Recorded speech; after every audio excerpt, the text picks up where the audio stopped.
یہ نبیوں اور پیغمبروں کی مقدس سرزمین ہے۔ میں ان کی مقدس روحوں کو ناراض کرنے کی جرات نہیں کر سکتا۔ لیکن یہ تو بتاؤ، عمرو بن عاص نے پوچھا، وہ کون سے دو انسان ہیں جنہیں تم نے قتل کیا ہے، اور میں کون ہوتا ہوں جو خون بہا وصول کروں؟ عرب کے لوگ اتنے کم عقل تو نہیں ہوتے جتنے تم لگ رہے ہو۔ شماس نے کہا، تم نے 2 بار میری جان بچائی ہے کہ پیاس نے تو میری جان لے ہی لی تھی۔ تم اگر کچھ ہی دیر اور مجھے پانی نہ پلاتے تو میں مر چکا ہوتا۔ پھر تم نے مجھے اس اتنے زیادہ زہریلے سانپ سے بچایا۔ تم تیر چلانے میں ذرا سی بھی کوتاہی کرتے تو سانپ مجھے ڈس لیتا اور میں بیدار ہونے سے پہلے ہی مر چکا ہوتا۔ پھر بتا، مجھ پر 2 جانوں کی قیمت واجب ہوتی ہے یا نہیں؟ عمرو بن عاص بڑے معزز اور برتر خاندان کے فرد تھے۔ انہوں نے شماس سے کہا کہ ان کا اس پر کوئی حق نہیں بنتا، انہوں نے تو اپنا فرض ادا کیا ہے۔ میرے عربی دوست، شماس نے کہا، تم نہیں جانتے تم نے کس کی جان بچائی ہے۔ خدا نے مجھے اتنی دولت دی ہے اور ایسا رتبہ دیا ہے کہ میرے دوستانہ تعلقات شاہی خاندان کے ساتھ اور وہاں کے امراء اور حکام کے ساتھ بڑے گہرے ہیں، اور ان حلقوں میں مجھے بڑی عزت کی نگاہ سے دیکھا جاتا ہے۔ میرے پاس یہاں 2000 دینار ہوتے تو میں تمہارا حق یہیں ادا کر دیتا۔ میں تمہیں اسکندریہ لے چلوں گا اور تم انکار نہیں کرو گے۔ جہاں تم نے مجھ پر 2 احسان کیے ہیں، وہاں تیسرا احسان یہ کرو کہ میرے ساتھ چلو۔ عمرو بن عاص مالدار باپ کے بیٹے تھے اور تجارت بھی وسیع پیمانے کی تھی،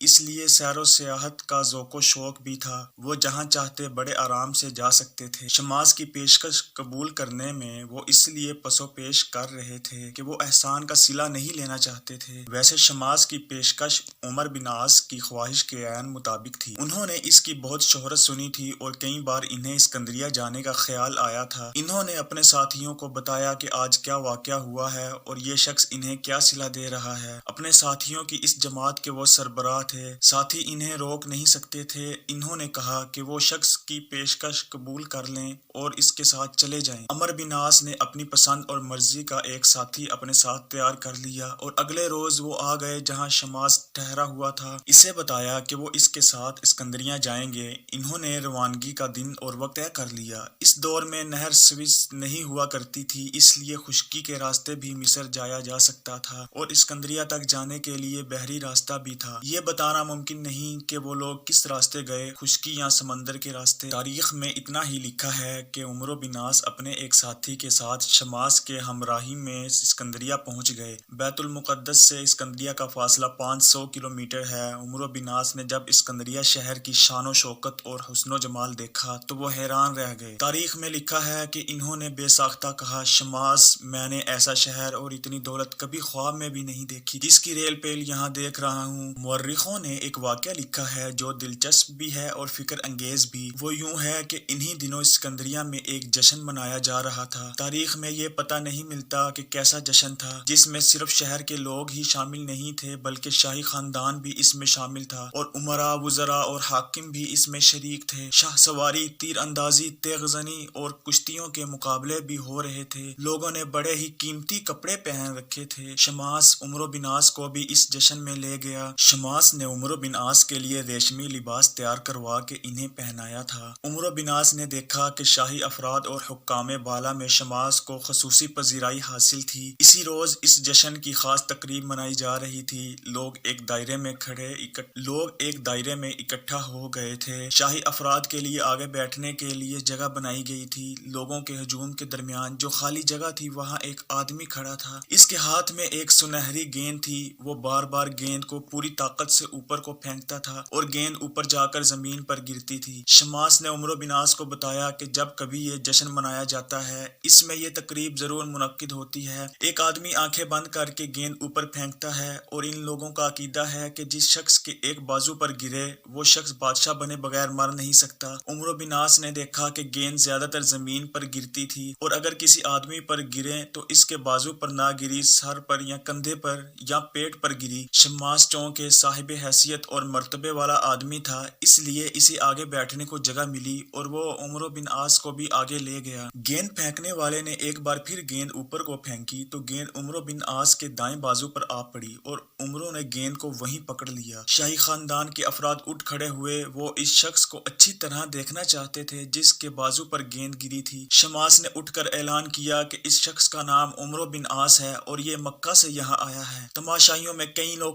ٹھٹکا لگا کر ہنسنے اور کسی کی بڑی بلند آواز آئی، یہ سب غلط ہے، عرب کا یہ بدو ہمارا بادشاہ نہیں ہو سکتا۔ ہجوم میں سے کئی آوازیں اٹھی، نہیں، ہرگز نہیں، یہ چھوٹا ناٹا سا بدو مصر کا بادشاہ کیسے ہو سکتا ہے؟ یہاں یہ بتانا ضروری ہے کہ عمرو بن عاص عرب کے عام لوگوں کی طرح دراز قد نہیں تھے۔ ان کا قد چھوٹا، سر بڑا، ہاتھ اور پاؤں کچھ زیادہ ہی بڑے تھے، ان کی بھویں گھنی تھی اور منہ بھی کچھ زیادہ چوڑا تھا، داڑھی لمبی رکھتے تھے، سینہ تو خاص طور پر چوڑا تھا۔ یہ کسی دلکش آدمی کی تصویر نہیں بنتی، لیکن ان کا سیاہ چمکیلی آنکھوں اور چہرے پر بشاشت اور زندہ دلی کا تاثر تھا۔ غصے والی بات پر بھی انہیں غصہ نہیں آتا تھا۔ ان کا یہ جسم دیکھ کر اسکندریہ والوں نے ان کا مذاق اڑایا اور کہا کہ یہ شخص ان کا بادشاہ نہیں ہو سکتا۔ اللہ کے بید کو کوئی نہیں پا سکتا، کوئی بھی نہ سمجھ سکا، خود عمرو بن عاص بھی نہ سمجھ سکے کہ یہ اللہ تبارک و تعالیٰ کا ایک اشارہ ہے جو کچھ ہی عرصے بعد عملی شکل میں سامنے آ جائے گا۔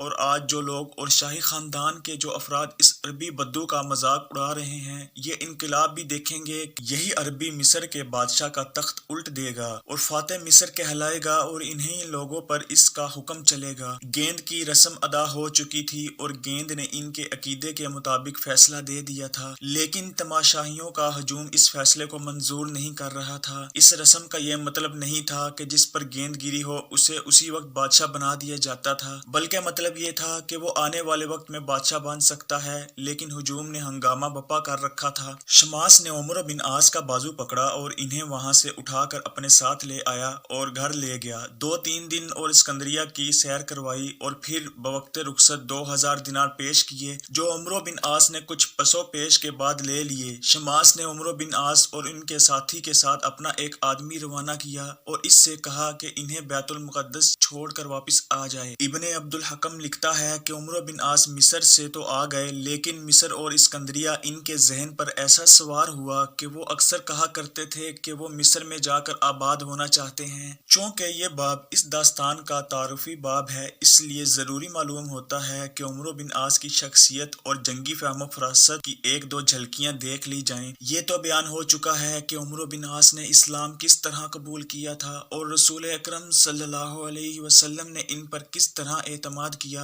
اور انہیں جنگی امور میں اعلیٰ رتبہ دیا تھا۔ ہم آپ کو اس داستان کے اس دور میں تھوڑی سی دیر کے لیے لے جاتے ہیں جب ابو عبیدہ، خالد بن ولید، شرجیل بن حسنہ اور عمرو بن عاص رضی اللہ عنہم نے شام سے رومیوں کے پاؤں اکھاڑ دیے تھے اور رومی پسپائی کی کیفیت میں داخل ہو چکے تھے۔ ہم کسی مارکے کو تفصیل سے بیان نہیں کریں گے ورنہ اصل داستان دھری رہ جائے گی۔ رومیوں کا مشہور جرنیل تو ہرقل تھا، لیکن ان کا ایک انتہائی چالاک، عیار اور مکار جرنیل اترابون تھا۔ اس کی عسکری فہم و فراست اور میدان جنگ میں نظروں کی گہرائی کا تو کوئی جواب ہی نہیں تھا۔ وہ ہرقل کا ہم پلہ اور ہم رتبہ تھا، لیکن اس کے مقابلے میں طفل مکتب لگتا تھا۔ تاریخ حیرت کا اظہار کرتی ہے کہ مسلمان سپہ سالاروں نے ارطبون کو کس طرح شکست دے دی تھی۔ رسول اکرم صلی اللہ علیہ وسلم پردہ فرما چکے تھے، خلیفہ اول ابوبکر صدیق رضی اللہ عنہ اللہ کو پیارے ہو چکے تھے اور اب خلیفۃ المسلمین حضرت عمر بن خطاب رضی اللہ تعالیٰ عنہ تھے۔ عمر رضی اللہ عنہ عمرو بن عاص کے جوہر دیکھ چکے تھے اور ان کی خوبیوں سے بھی اچھی طرح آگاہ تھے۔ عمر رضی اللہ عنہ فرمایا کرتے تھے کہ خالد بن ولید خطرہ مول لے لیا کرتا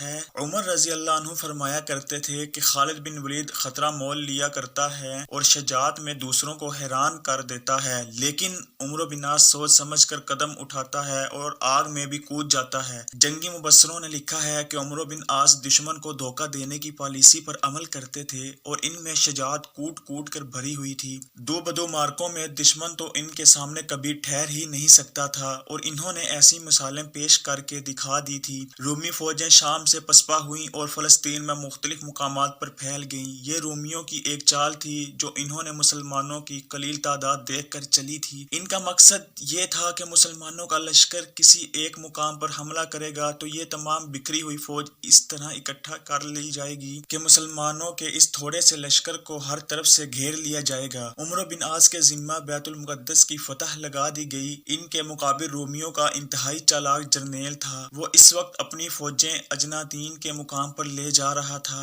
عمرو بن عاص نے اپنے لشکر کی نفری اور جسمانی کیفیت دیکھی تو امیر المؤمنین حضرت عمر رضی اللہ عنہ کی طرف پیغام بھیجا کہ کمک بھیج دیں کیونکہ مقابلہ اترابون سے ہے۔ حضرت عمر رضی اللہ عنہ نے پیغام ملتے ہی اچھی خاصی کمک کمک بھیج دی۔ اور تاریخ میں آیا ہے کہ حضرت عمر رضی اللہ عنہ نے ایک بڑا دلچسپ جملہ کہا۔ انہوں نے فرمایا، ہم نے عرب کے ترابون کو روم کے ترابون سے ٹکرا دیا ہے۔ اب دیکھتے ہیں کہ اس کا کیا نتیجہ سامنے آتا ہے۔ حضرت عمر اچھی طرح جانتے تھے کہ اترابون جنگی کیفیت میں لومڑی جیسی چالاکی اور عیاری کو ایسی خوبی سے استعمال کرتا ہے کہ اپنے دشمن کو چکر دے کر بھگا دیتا ہے۔ پہلے بیان ہو چکا ہے کہ کچھ ایسے ہی اوصاف عمرو بن عاص میں بھی تھے۔ امیر المؤمنین کی بھیجی ہوئی کمک فلسطین عمرو بن عاص کے پاس پہنچ گئی۔ عمرو بن عاص نے یوں نہ کیا کہ ساری کمک اپنے پاس رکھ لیتے۔ انہوں نے دیکھ لیا تھا کہ اپنا لشکر 3-4 حصوں میں بٹ گیا تھا اور کسے کمک کی زیادہ ضرورت تھی۔ انہوں نے 2 مقامات پر کمک بھیج دی اور کچھ اپنے ساتھ رکھی، لیکن جب آگے بڑھے تو دیکھا کہ اترابون نے اپنی فوج قلعہ بند کر لی ہے اور چاروں طرف گہری خندق کھود رکھی ہے۔ عمرو بن عاص نے دیکھ لیا کہ محاصرہ کیا تو بڑا ہی لمبا ہو جائے گا اور خندق کی وجہ سے یہ قلعہ سر کرنا اگر ناممکن نہیں تو بہت ہی دشوار ضرور ہوگا۔ طریقہ ایک ہی ہے کہ اب ان کو دھوکے میں لایا جائے۔ انہوں نے یہ طریقہ اختیار کیا کہ 2 ایلچی اترابون کی طرف بھیجے، جن کے لیے ہدایت یہ تھی کہ وہ اترابون کے ساتھ صلح کے معاہدے کی بات چیت کریں تو وہ یقیناً نہیں مانے گا، لیکن اصل مقصد یہ ہے کہ قلعے کے اندر اچھی طرح دیکھیں کہ یہ قلعہ کس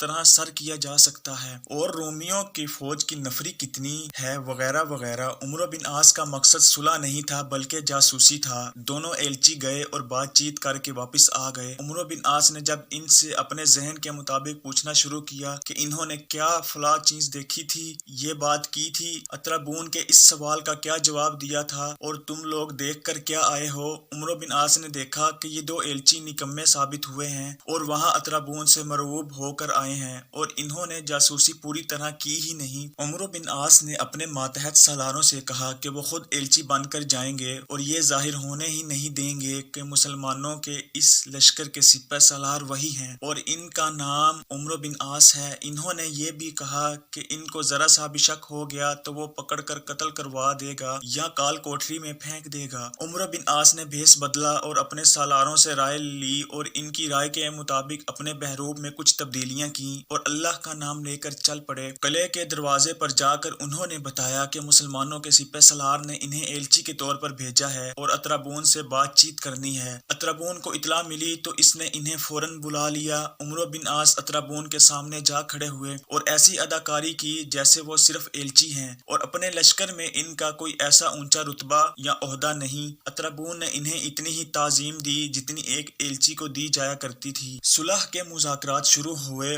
عمرو بن عاص نے یہ سن رکھا تھا کہ اترابون بہت ہی چالاک آدمی ہے، لیکن انہیں اندازہ نہ تھا کہ وہ کس حد تک چالاک ہے اور اس کی نظریں کتنی گہرائی تک پہنچ جایا کرتی ہیں۔ عمرو بن عاص آخر سپہ سالار تھے اور اپنے قبیلے میں بھی انہیں برتری حاصل تھی اور یہ برتری ان کا بنیادی جز تھا۔ انسان شعوری طور پر تو بہت کچھ کر سکتا ہے لیکن لاشعور پر پردہ ڈالنا ممکن نہیں ہوتا۔ شاید باتیں کرتے کرتے عمرو بن عاص کے منہ سے کچھ ایسی بات نکل گئی ہوگی یا انہوں نے لب و لہجے میں کوئی ایسا تاثر پیدا کر دیا ہوگا کہ اترابون چونکا۔ میری نظروں نے مجھے کبھی دھوکہ نہیں دیا، اترابون نے مسکراتے ہوئے کہا۔ میرا خیال ہے کہ میں کسی ایلچی سے نہیں بلکہ عرب کے سپہ سالار کے ساتھ بات کر رہا ہوں۔ کیا تم عمرو بن عاص نہیں ہو؟ نہیں، عمرو بن عاص نے جواب دیا۔ اگر میں عمرو بن عاص ہوتا تو اپنے اوپر جھوٹا پردہ ڈالنے کی کوئی ضرورت نہیں تھی۔ ہمارے سپہ سالار عمرو بن عاص اتنے نڈر اور بے خوف انسان ہیں کہ انہوں نے کبھی جھوٹ بولا ہی نہیں۔ تاریخ میں لکھا ہے کہ اترابون ہنس پڑا جیسے وہ عمرو بن عاص کی بات مان گیا ہو اور انہیں ایلچی ہی سمجھ رہا ہو۔ جنگ کے بعد جنگی قیدیوں سے پتہ چلا تھا کہ اترابون نے عمرو بن عاص کو صحیح پہچانا تھا اور انہیں دھوکہ یہ دیا تھا کہ اسے غلطی لگی ہے اور واقعی ایلچی ہے۔ عمرو بن عاص اس کے جواب سے مطمئن نہ ہوئے اور سوچنے لگے کہ یہاں سے کس طرح نکلا جائے۔ انہیں شک اس طرح ہوا کہ مذاکرات کے دوران اترابون کسی بہانے باہر نکلا اور جلدی واپس آ گیا اور مذاکرات شروع کر دیے۔ اس کی اس حرکت سے عمرو بن عاص کو پکا شک ہو گیا کہ ان کی خیر نہیں۔ بعد میں جو اصل بات کھلی تھی وہ یہ تھی کہ اترابون نے باہر جا کر اپنے ایک محافظ سے کہا تھا کہ وہ فلاں جگہ جا کر انتظار کرے اور یہ عربی جو اندر بیٹھا ہے واپس جا رہا ہو تو پیچھے سے اس کی گردن پر ایسا وار کرے کہ سر تن سے جدا ہو جائے۔ وہ محافظ اس جگہ چلا گیا تھا جو اس کام کے لیے موزوں تھی۔ عمرو بن عاص نے ایک طریقہ سوچ لیا۔ انہوں نے مذاکرات کا رنگ ہی بدل ڈالا اور یوں ظاہر کرنے کرنے لگے جیسے وہ رومیوں کی طاقت سے ڈرتے ہیں اور ان کی شرائط مان لیں گے۔ اس رویے کا اثر اطرابون پر خاطر خواہ ہوا۔ اب میں آپ کو اپنی اصل حیثیت بتاتا ہوں۔ عمرو بن عاص نے کہا، میں سپہ سالار عمرو بن عاص کا بھیجا ہوا ایلچی نہیں ہوں،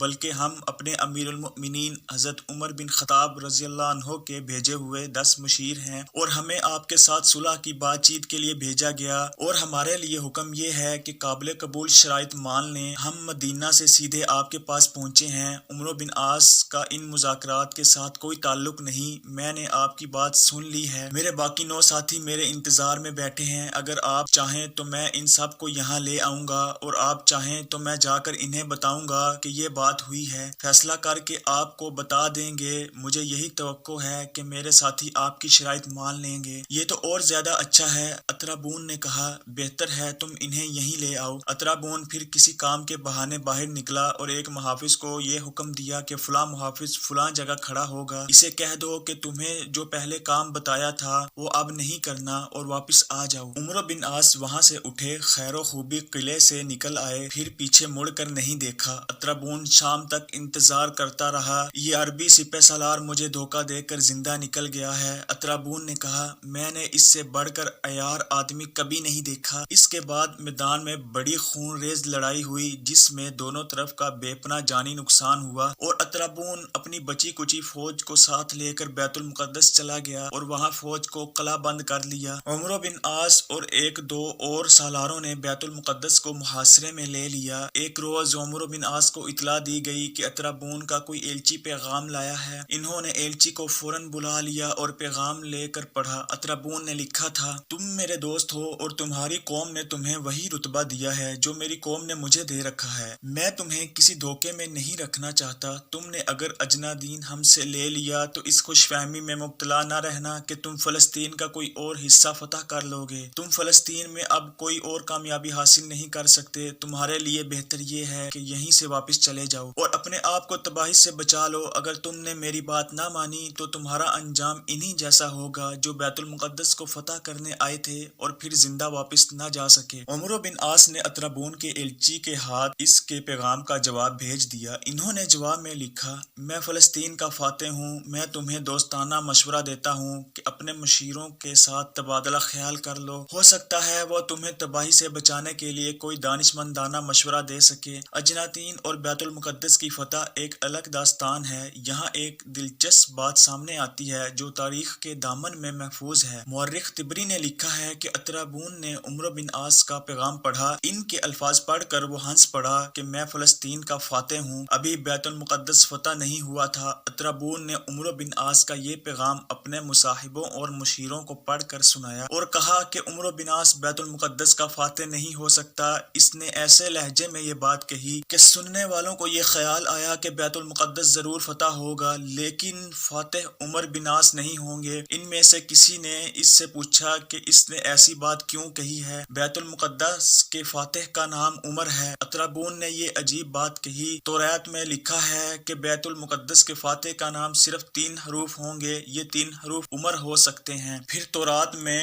عمر کے اوصاف بیان کیے گئے ہیں جن میں کسی کو شک و شبہ کی گنجائش نہیں۔ تورات میں صاف لکھا ہے کہ بیت المقدس مسلمانوں کے قبضے میں چلا جائے گا۔ طبری لکھتا ہے کہ اطرابون نے یہ بات حتم و یقین کے لہجے میں کہی اور اس کی اس مجلس پر سناٹا طاری ہو گیا۔ بعض مورخوں نے لکھا ہے کہ اطرابون بغیر لڑے بیت المقدس سے اپنی فوج نکال کر مصر کو بھاگ گیا۔ بات جب فتح مصر پر آتی ہے تو لامحال یہ سوال ہوتا ہے کہ اس وقت مصر میں حکومت کس کی تھی، اور جب تاریخ یہ جواب دیتی ہے کہ اس وقت رومی مصر پر قابض تھے اور حکمران ہرقل تھا، تو یاد آتا ہے کہ ہرقل تو ملک شام میں تھا اور یہ سارا خطہ اس کی حکمرانی میں تھا۔ پھر ہرقل مصر کس طرح پہنچ گیا؟ شام سے ہرقل اپنی مرضی سے مصر نہیں گیا تھا، بلکہ اسے مسلمانوں نے شام سے بھگا دیا تھا۔ اس وقت دنیا میں 2 ہی جنگی طاقتیں تھیں، ایک آتش پرست ایرانی اور دوسرے رومی۔ بہت مدت پہلے رومیوں نے عیسائیت قبول کر لی تھی۔ دوستو، آج کے لیے اتنا ہی۔ اسی کہانی کی اگلی قسط کے ساتھ بہت جلد حاضر ہوں گے۔ اپنا بہت سا خیال رکھیے۔ اللہ حافظ۔